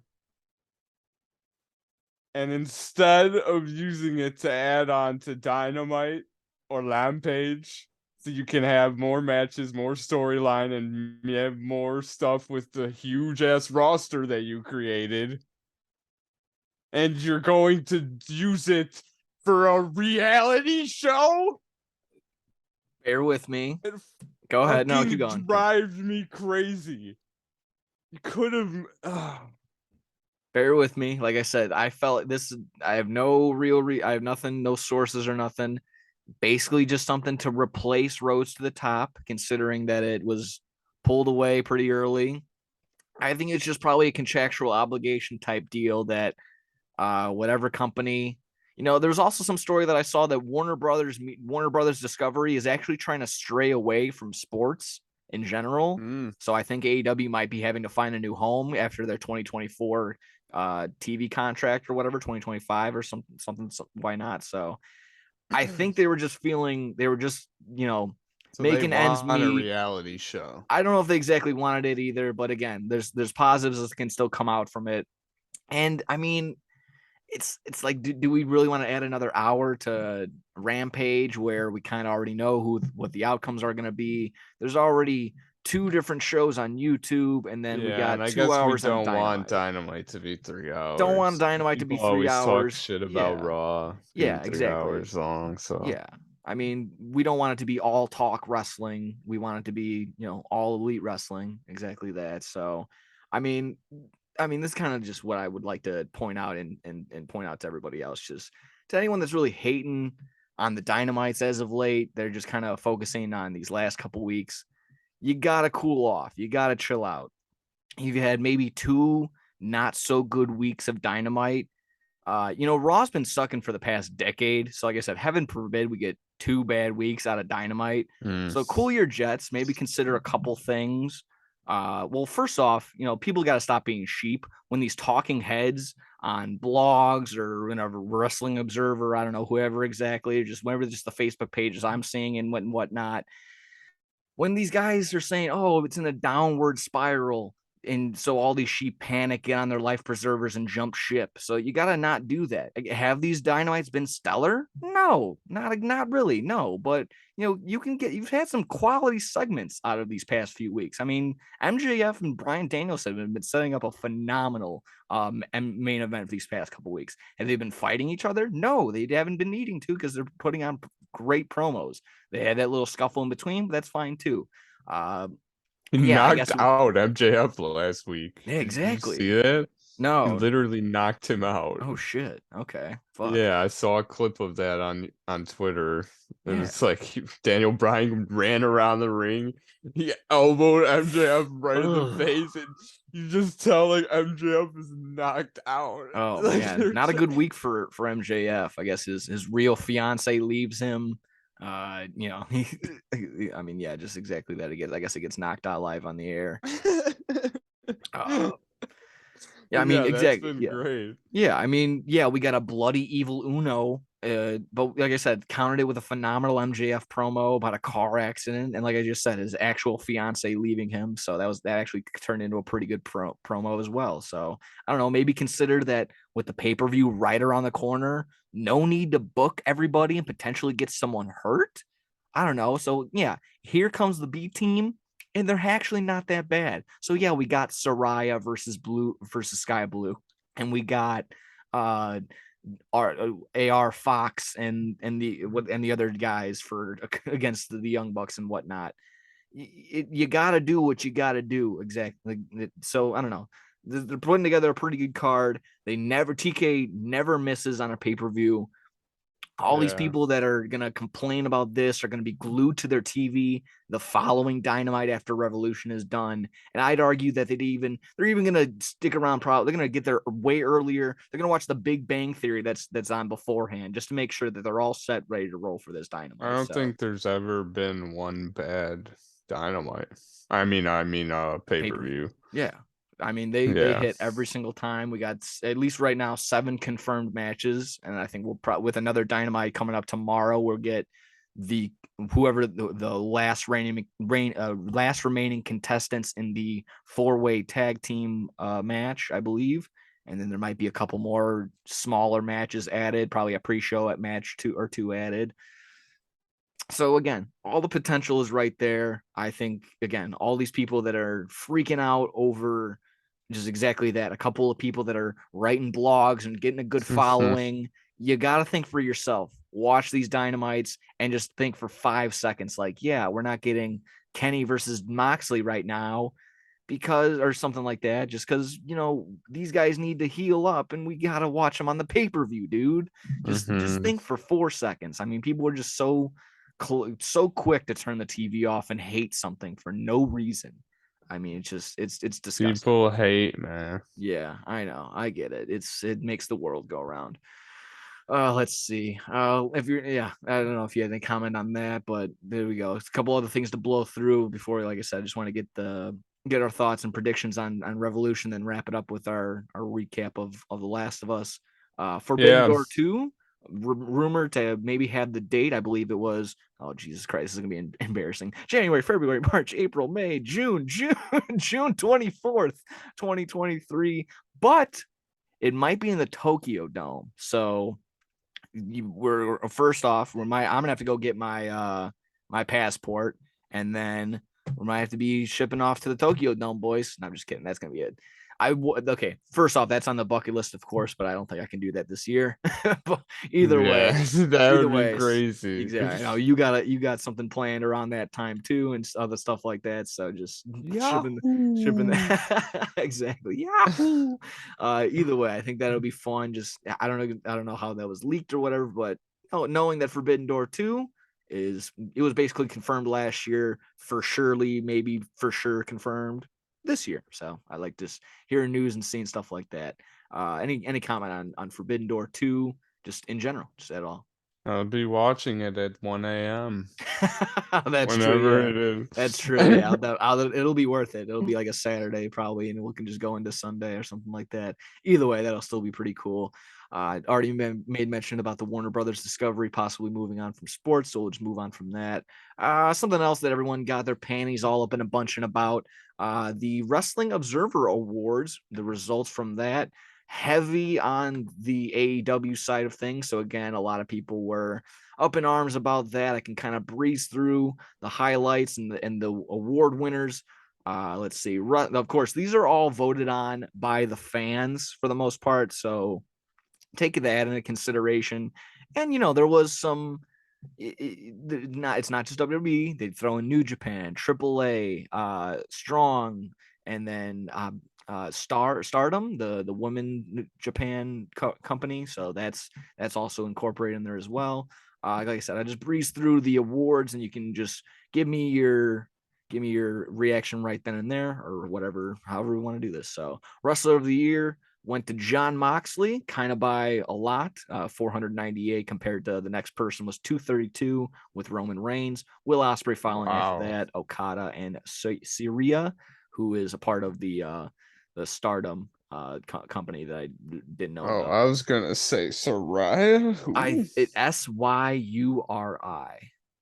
So it's not Paige. Yeah, it's not Soraya. So it's Suri. Okay, good. I'm just awful with pronunciation. Can you tell I went to public school? Let's see. Most outstanding wrestler went to Will Ospreay, again by a mile. After that was Danielson, Okada, Speedball Mike Daniel, and Jon Moxley. Tag team of the year went to Speedball. That's you like Speedball. Tag team of the year went to FTR, again, kind of by a big margin. After that was the Briscoes, the Young Bucks, Usos, and the Acclaimed. Best interview went to MJF, Moxley, Punk, Zayn, and Kingston followed. Best promotion of the year, AEW. Stardom was actually second, and then third was WWE. So I guess that's where a lot of the obvious bias comes in on these. So I'm not really for or against these. Just want to kind of give you a feel, give you a what's Stardom? Stardom is like I just said. How is that better than WWE? Because this is the Wrestling Observer. This is what this is what Dave Meltzer writes about, and he writes a lot about the Japanese wrestling and all that sort of. All that entire realm of wrestling. So they probably have a good following with them there. So I guess, like I said, very fan oriented with the voting. Best weekly TV show went to Dynamite, SmackDown second, Rampage third, New Japan Strong fourth, Impact Wrestling fifth. Kind of it makes a lot of sense. SmackDown pretty obviously the number one show as of late. Rampage is the 3. I mean, I would argue that. I would rather watch Rampage over Raw. Come on, Raw is brutal. Raw is so. Rampage is only an hour long. Exactly. It's palatable. It's something I can digest in an hour. If I put it on ×2 speed, I'm done in 15 minutes. If I put Raw on ×2 speed, I want to put a bullet in my head. That's the difference. I mean, again, are we going to put it up against Impact Wrestling? I don't know, dude. And to be fair, I don't watch enough Strong or Stardom to say that they should be up there or something like that. So I don't know. Okay. Rolling through it, match of the year, Okada and Ospreay from the G1 final. Second was FTR and the Briscoes. This was a little closer. This is probably one of the closest polls in terms of voting, 256 to 244, and then the next after that, Okada, Ospreay, FTR, Briscoes won, and then Gunther versus Sheamus at Gunther, at the overseas show in London. That was a crazy clash at the castle. That's what it was. United States / Canada MVP went to Moxley by a lot. Second was Reigns, then Jericho, MJF, and Danielson. Japanese MVP went to Okada. This is a lot of names after that. Osprey, Soria, Syuri. The again, Soria yeah, again. I don't know. Guya, Jay White, Yuki Yoshi. I'm just gonna stop saying the names so I don't get in trouble. Mexico MVP El Hijo del Vikingo. He's I haven't really seen one of his matches, but Alan likes to send me a lot of his highlights, and this guy likes to fly around the ring. So yeah, it makes a ton of sense that he's the MVP. European MVP Will Ospreay. Let's see. 2022 Hodge Award non heavyweight MVP goes to El Hijo del Vikingo. I mean, kind of makes sense considering that you gotta make this category. Otherwise, all the big main heavyweight draws are gonna get the MVP award for wrestling, I suppose, if you want to do that. Women's wrestling MVP goes to Suri, Syuri. I'm going to say a bunch of different pronunciations. Again, by a lot, 455. Next was Bianca Belair at 201. I don't really know what the scoring scale is, so I'm just naming numbers. I'm just gonna throw that out there. Box office draw went to Roman Reigns, Cena, and Punk second and third. Feud of the year went to FTR. Yeah, Cena was up there for box office draw. Oh, okay. Yeah, I mean, makes sense. He's in the movies. He did make an appearance this year. He made his one wrestling match of the year. Feud of the year, FTR and the Briscoes won that. Second, another close one. CM Punk and MJF, pretty close in that in the voting. Rhodes and Rollins, third. There we go. Let me see. Most improved goes to the Acclaimed, the only tag team on here. After that, you see, yeah. Most charismatic went to MJF. Let me see. The Bryan Danielson Best Technical Wrestler Award went to Bryan Danielson. Makes sense. The Bruiser Brody Award went to Jon Moxley. Let's see. Best High Flyer, El Hijo del Vikingo. Most overrated went to Ronda Rousey on Tyrus, Roman Reigns, CM Punk, Austin Theory in that category. Most underrated went to Takeshita, Konosuke Takeshita. Chad Gable, Ricochet, Mustafa Ali, and Ricky Starks all in that category to follow him. Rookie of the year went to Braun Breaker. Makes a ton of sense. He was the big heavyweight draw in NXT. He's had the title basically all year long and following since there. Makes a ton of sense. So tip of the cap there. Best non-wrestler, Paul Heyman. Best television announcer goes to Kevin Kelly, the Ring of Honor announcer. I like that. That makes a ton of sense. Him and Ian Riccaboni should have been probably 1 and 2, but they gave it to a lot of people like Excalibur, give or take on Excalibur. It is what it is. Worst television announcer goes to Corey Graves. What? Yeah, I mean, worst. I can't necessarily. I don't know. I don't agree with that. I mean, he's a little cheesy with his jokes and whatever, but I would probably say Booker T. I would also argue the third guy that followed, Jim Ross. I mean, he was so. I love Jim Ross, but it was to the point where they had to literally take him off television because he was just so senile. So. I would also even say Michael Cole, just because I'm not a big Michael Cole fan. Let's see. Best show went to Forbidden Door 1, so that was pretty good. Makes sense, and I like that considering we were there live. Worst show, Royal Rumble. I think that just kind of was a little. What would it be? Recency bias. It was just the most recent pay-per-view that happened. I would definitely think that the Ric Flair's last match would have been the worst pay-per-view on the year. I can't even remember the match necessarily, any of the matches that were on the card, and that Ric Flair match was just brutal, is putting it nicely. Oh, it was horrible. Yeah, best wrestling maneuver goes to Will Ospreay's Hidden Blade. Most disgusting promotional tactic, Vince McMahon appearing on TV after his sexual misconduct allegations. A lot of these kind of went to WWE with AEW on there as well. Saudi Arabia relationship with WWE, Ric Flair's last match, third, Stephanie McMahon saying goodbye to Vince McMahon, and then AEW not punishing CM Punk after the Adam Page call out. Let's see. Worst show of the year went to Raw. makes a bunch of sense. Worst match of the year, Vince McMahon versus Pat McAfee at WrestleMania. Second was the Ric Flair match with him and Andrade versus Jay Lethal and Jeff Jarrett. Worst feud, Miz and Dexter Lumis. I mean, that probably came and went. That one was weird. Let me see. Worst promotion goes to WWE. Best booker goes to Tony Khan. Promoter of the year, Tony Khan. Best gimmick, Sami Zayn. Makes a ton of sense. Worst gimmick goes to Maximum Male Models. I don't know what that is. I think that's the guys on NXT. I think that's the tag team on NXT, but I could be wrong. Maximum Male Models. Yeah. And then the last two, something I would probably be interested in. Best Wrestling Book, Blood and Fire by Brian Salomon, and Best Wrestling Documentary, Tales of the Territories, the Lawler and Kaufman episode. Some pretty good ones to check out. Yeah, a bunch of Tales of the Territories, 9 Lives of Vince McMahon, and then probably Dark Side of the Ring all on that one. So that was the Wrestling Observer Awards. I mean, we kind of, like I said, gave our insight as we were going.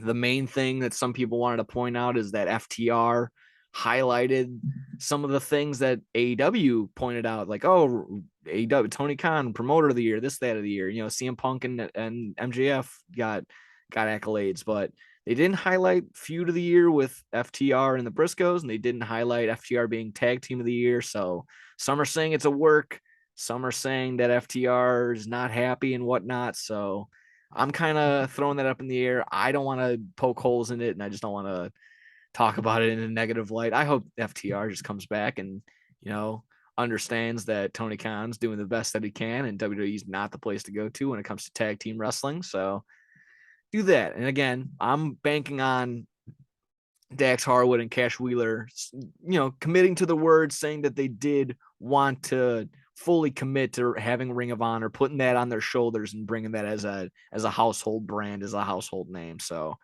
can only hold their word to them as they can. So any final thoughts on the Wrestling Observer Awards and / what FTR had to say?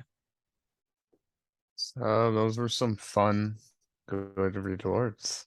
I didn't see the rewards, so that was my first time hearing all of them. So that was fun. Yeah. That FTR. Yeah, hopefully they come back with CM Punk or something.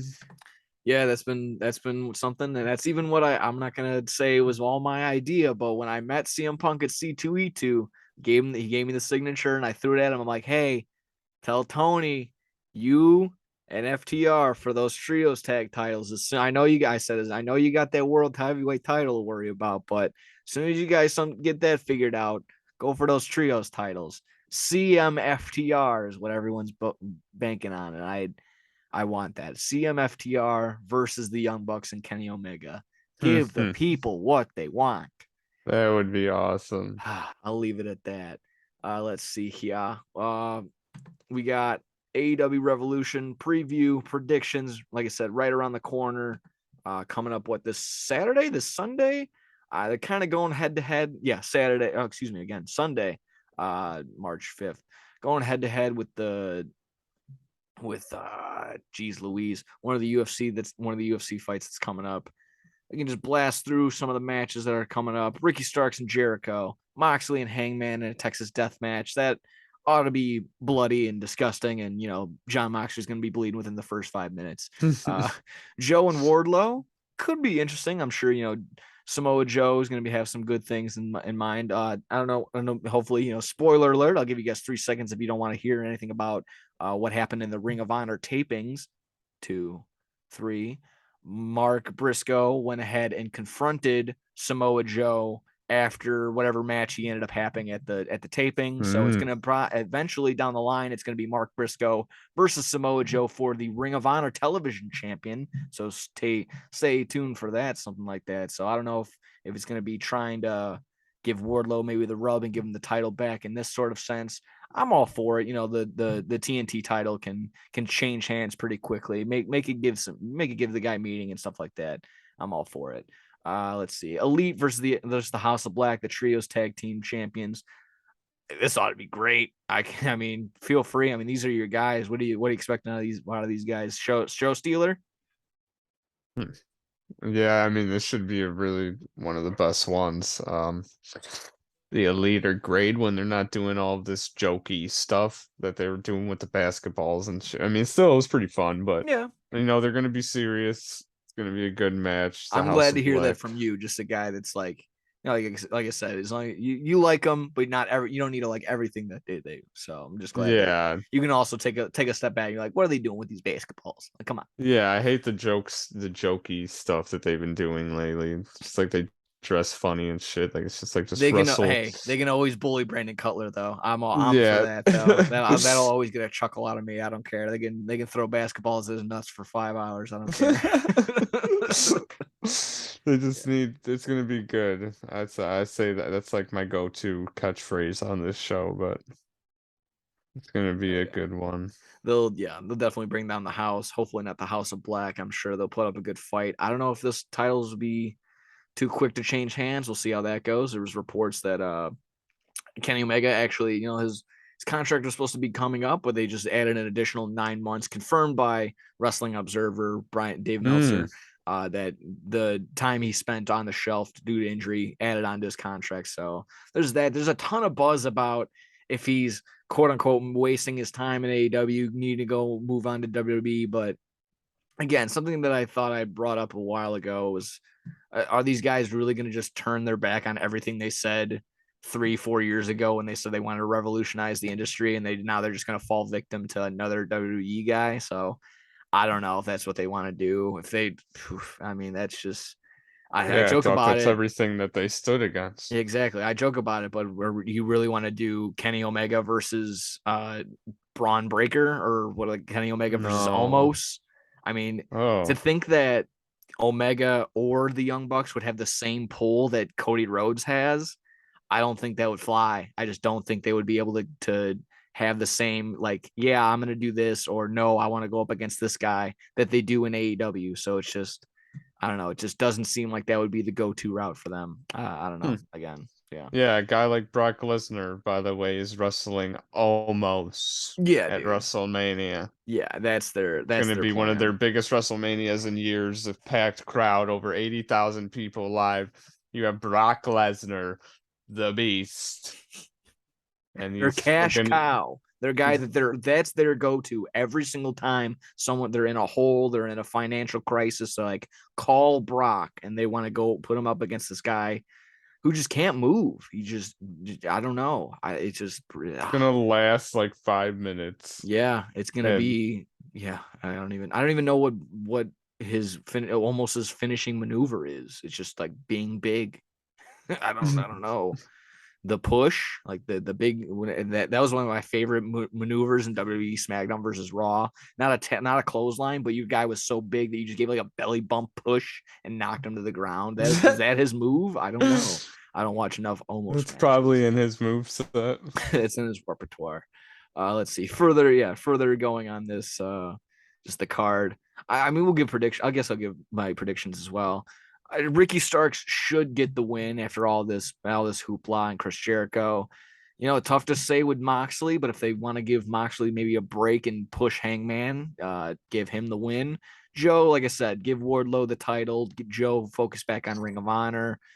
I would love maybe for the House of Black to get the titles, but it makes sense either way. I'm kind of very impartial on these either way.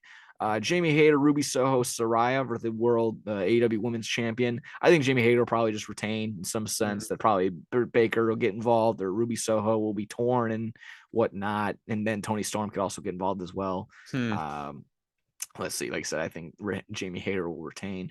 Tag team titles: Guns, Acclaim, Jarrett, Lethal, and then another team to be announced.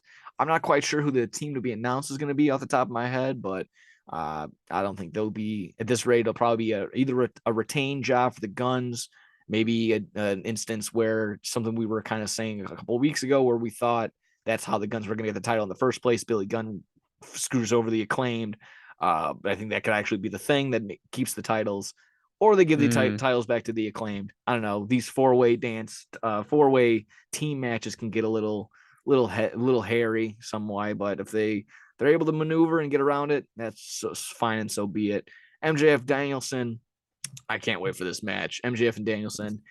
MJF needs to retain. He just needs to retain. He's going to go to the distance. He's going to pull all the tricks out in the book. He's probably going to do the thing where he gets disqualified and beats up Danielson and gets like 3 pinfalls just from beating the shit out of Danielson because he used them for an object or something like that. So we'll see all the tips and tricks from this match. I cannot wait. So for those who are still not completely convinced that MJF can wrestle, or it's just same old shit with him, it's this, that, and the other, he's gonna have 60 minutes to show you with a guy that he could stretch you from limb. So this is gonna be a true stepping stone, a true proving ground for this kid.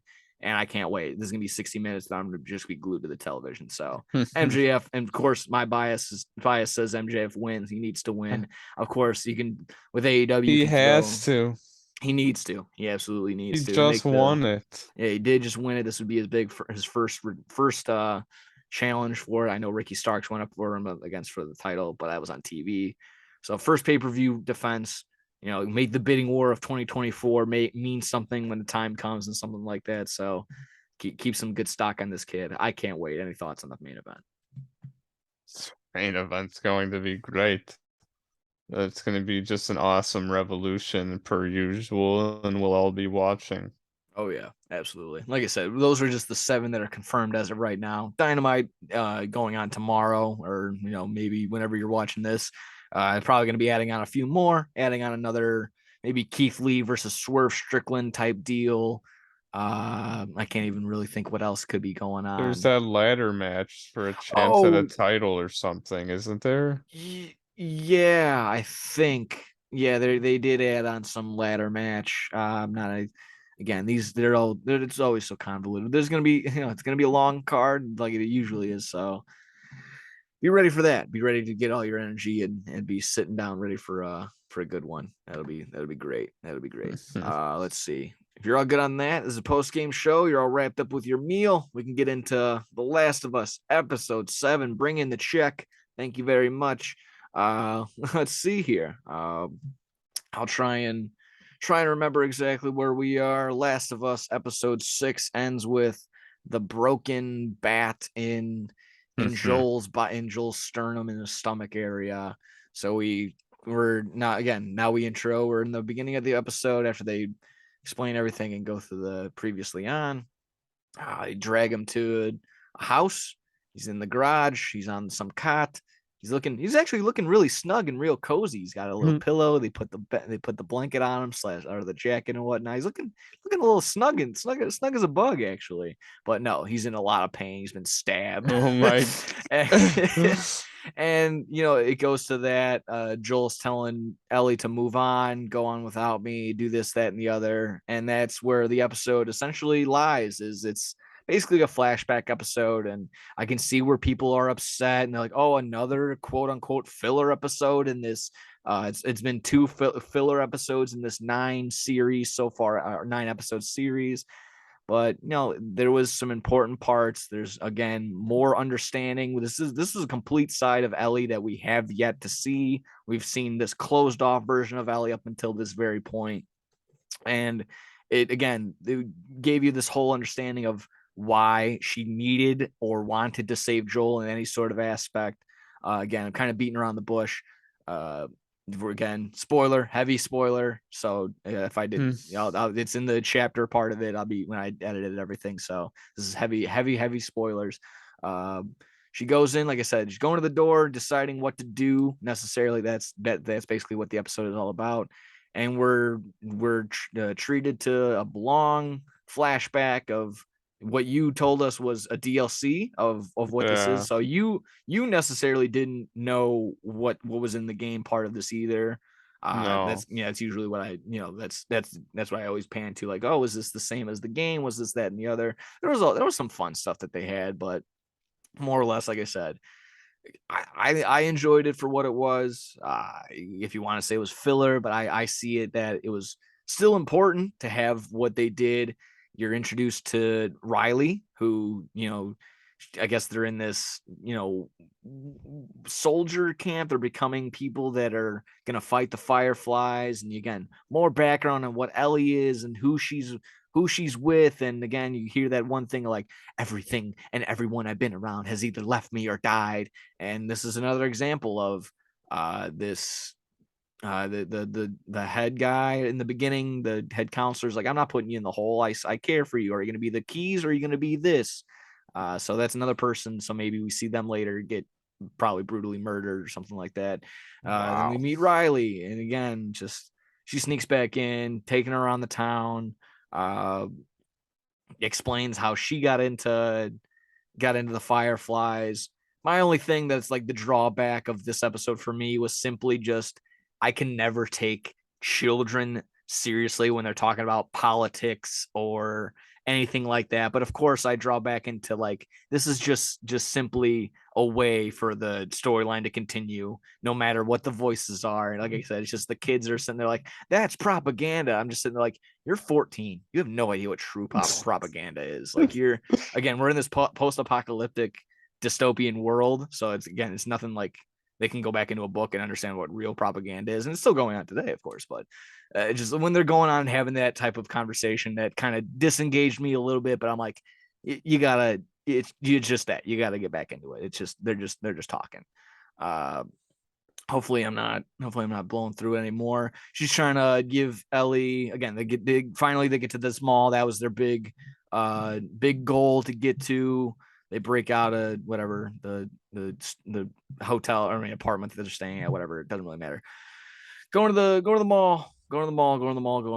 My another side part, I even tweeted it out. Riley was rocking the Derrick Henry like ponytail the entire time, and it drew me away. I was just like, I started thinking about fantasy points. I'm like, started thinking about who am I gonna draft next year. So I had to rewind a couple times because I'm like, shit, they're talking, they're doing stuff, they're doing important shit. They're playing Mortal Kombat. I gotta go back. So like I said, you messaged me that. I was laughing. I mean, I hope it doesn't sound ridiculous, but that's just when I see like a big thick ponytail like that just Derrick Henry's the only person that I know rocked it like that. So I'm like, she got the Derrick Henry fucking ponytail right now. What are you doing? Good observation. Funny, just funny like that. Let me see. Yeah, they play Mortal Kombat. They're going on the carousel, just all the fun things like that. A good again in that inside the Last of Us part of the episode, and just the last 5 minutes when you watch it on HBO Max. They said this was like one of their favorite sets to make and create. Again, like creating the Victoria's Secret, having the carousel part, having the hotel, the Halloween store. Even if you look in the background, there's just like Panda Express, just like little details, like, oh, that's always at a mall, Panda or a GameStop. I mean, thinking like, yeah, it's mid 2000s. Are there GameStops and malls? Who cares? Probably a Radio Shack should have been there, something like that. But whatever, just small details that are just like, who cares? Just I would think again, just another day on the set like that. You're like, oh, fun! I get to run around the mall, or just I always saw some shit like that. So that was always pretty cool. But we're waiting for what's the big oh fuck moment. They're having all fun and being loud and obnoxious, and one of the infected is connected to the wall and is sending messages to another infected to go get another one. So they both get bit after all the hoopla, hullabaloo, and howdy do. They're fighting in the Halloween store. Oh, I'm obviously jumping over probably what the biggest thing is, and what everyone else is gonna freak out on. The kiss. Okay, the only thing I will say is it's I don't know what the odds are. Probably very small. What are the odds that Joel has run into a lesbian and a gay person in this post-apocalypse? I'm nothing against it. No problem with it at all. It's just the odds on that is probably very small. But again, it's just like, who cares? Like, really, who cares? Who cares? It doesn't matter. If it's a good story and it makes sense, who cares? I mean, again, it's just more or less like the tragedy of, wow, she really cares about this person. And she's just immediately after that, they finally figure out that they're like, I guess have feelings for each other and they want to go away or whatever. It's pulled away. The rug is completely pulled out after this infected person comes in and bites both of them. They're both on the brink of, there's a couple options. Do we put a gun to our head and shoot, or do we just like wait and see? And obviously Ellie waits and sees, and we'll see how that plays out. But I mean, yeah, again, just I'll put on you if you had any talk on that. Just anyone that's freaking out about that, don't. I mean, it's just you're wasting your own breath. So I don't know. Any thought on that? I'm sorry, I've been also just talking. No, it's fine. Recapping it all. I just don't. Yeah, I don't want to cut you off or anything.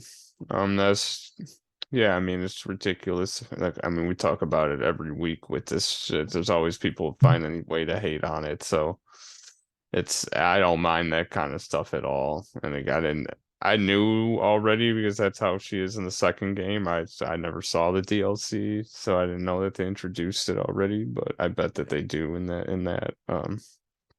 Yeah, it's whatever. Yeah, exactly. Like I I don't mean, it's there's just no if it's problem not in it. forced, it's exactly whatever. And if you're worrying about, the only thing I was just like, these are kids, and just like you don't want to. I don't know. My brain always gets weird like that. That there's always going to be those sickos that like they think about this and they think about the light of that are just kiddos and they just like they kiss and like, oh, they're gonna get their fucking rocks off to that or something like that. It's just I don't. That's the only thing So that. But again, that's like my fucking dark brain. That's stupid. But again, it's just like in terms of like it was literally just a peck. Like it's just a mwah, or something. I didn't really think it didn't care. You saw the tension, like the tension right there that it was going to happen eventually. If they were face to face when they're playing Mortal Kombat, you're like, oh, it's going to happen eventually. Who cares? But yeah, everyone and their mother is going to have rant and rave and think it's a woke thing or whatever. It doesn't matter. It really doesn't. At the end of the day, we're still pushing and chugging along a phenomenal story and everything. And like I said, it's more or less again just to point out that like again we finally get some joy out of this horrible wasteland where it's constantly, I can't say zombies, that was apparently the no word on set, so a bunch of infected everywhere, finally trying to have fun. You meet someone you actually like and care about and they just get bit right in front of you after all this terribleness. You just had one of the best nights of your life. You played Mortal Kombat for the first time, riding a carousel. And I also like the compare and contrast thing that they pointed out in the Inside of Us, where Ellie's you see just two different ways of, I guess, they're coping with it. She's breaking shit and freaking out and upset. She obviously doesn't know that she's the cure until this point. And then you just have Riley sitting there basically accepting the fact that, well, it's just in due time that we're gonna do this. And yeah, so it's just again just two different character compare and contrast things like that. Let me see. The episode ends with Ellie again getting back to real time after all that is said and done. I'm pretty sure they say something important at the end of it, but I was just like, oh shit, I was just in my brain at that time. And then just again, just like yeah, finally makes the decision, goes and looks for something to help Joel, finds some yarn and a needle to sew him back up, yeah. and just go. I'm just sitting there like, yeah, exactly. I was like, oh my god. Like, Where'd it you was even pretty learn intense. to do that. It was pretty intense, and I would think that I don't know anything about that, but just I would think Joel would probably pass out from the pain from something like that. But he's a tough son of a gun if that isn't the case. So either way, that was I don't think I missed anything. Yeah, Anything you on your pretty end? much went over the whole What episode. was your overall feel? I know again, like so I've seen some high rated. I don't know if you go off the IGN ratings of these episodes. I saw a 9 out of 10 on this one. What was your overall takeaway from this episode? Yeah, I mean, I thought it was all right just because I like the backstory stuff because you need to tell that kind of stuff. I mean, it adds more to the character. So I don't like when people say it's filler stuff because it does add more to Ellie in itself. So it's good. I didn't know that there's 9 episodes. I thought the next episode was the last one, so that's good because I thought that they were gonna have to rush I thought they were gonna have to rush a bunch of stuff in the last episode because there was only one left. But Okay. yeah, it should be a perfect ending. These last 2 episodes are gonna be crazy based on what happens in the game. So if they follow those 2 things, if they follow what happens, so it's gonna get very. I mean, the show has already been so crazy, so and I already know it's just gonna be even better. So Yeah. Yeah, like I said, kind of picking up on that theme where, these characters, well, you don't want to get on don't really want to connect to a bunch of them because they all end up perishing or they're all gone by the next episode or something like that. Either they move on or they ended up passing away in some sort of sense. But then yeah, just to confirm maybe that that they're on the same track. I believe the next episode of The Last of Us was previewing. I believe they move on and get healthier. Joel at least gets healthier, and then I guess they run into some more people on David. horses, more what would be the word, like I don't know, They run Ravengers. into David. Oh, okay. Yeah. So I mean, for those who play the game, they run into David. For those who don't, like myself, they run into some guy on a horse that's really You'll loud and meet scary. David soon. Yeah, and with these things, with the way that these episodes are going, probably going to be another hour long, maybe potentially an hour and a half, and I would think the finale would probably for sure be an hour and a half, hour Yeah. 45 maybe. Either way, seems pretty cool, seems pretty good. Again, if they consider in terms of the filler episode, were they also considering the episode number 3 a filler episode? Is that what they're trying to? Yeah, And that is just ridiculous considering that. I mean, it was such a good episode. It was such a good story. I don't care what anyone says. It's probably is just the people that are like, I like the game. I played the game. I wanted to go frame by frame.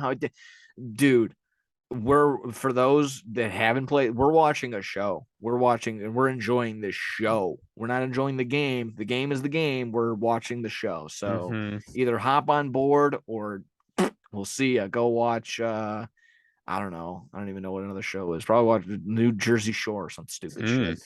I don't know. Either way, it It's seems been about an it. awesome show. Yeah, I've enjoyed every single second of it. So can't go wrong. Last of Us episode 7, that was in the books. We'll be looking forward to episode 8 and episode 8 of No Substitute for Sports. Looks like we're in the books. It's about going to wrap us up over here.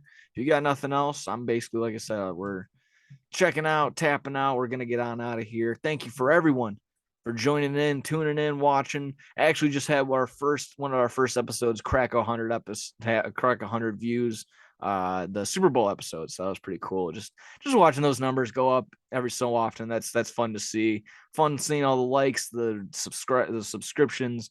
Like I said, the interactions on Instagram. I'm getting the reels kind of figured out. I mean, the boy Richie Chicago's helping us out. Make sure you follow that. You subscribe to the Shoot Your Shot Sports YouTube as well, and be on that Shoot Your Shot Sports Talk. Subscribe here always on the Degenerates Network. I'm over here. Follow us on Twitter and all that fun stuff. Comment and everything. Send me all your fun stuff. You can be like Troy again. Troy, thank you for the call. Alan, take your notes. We'll see you next week. Take care of yourselves and each other. We'll see yous.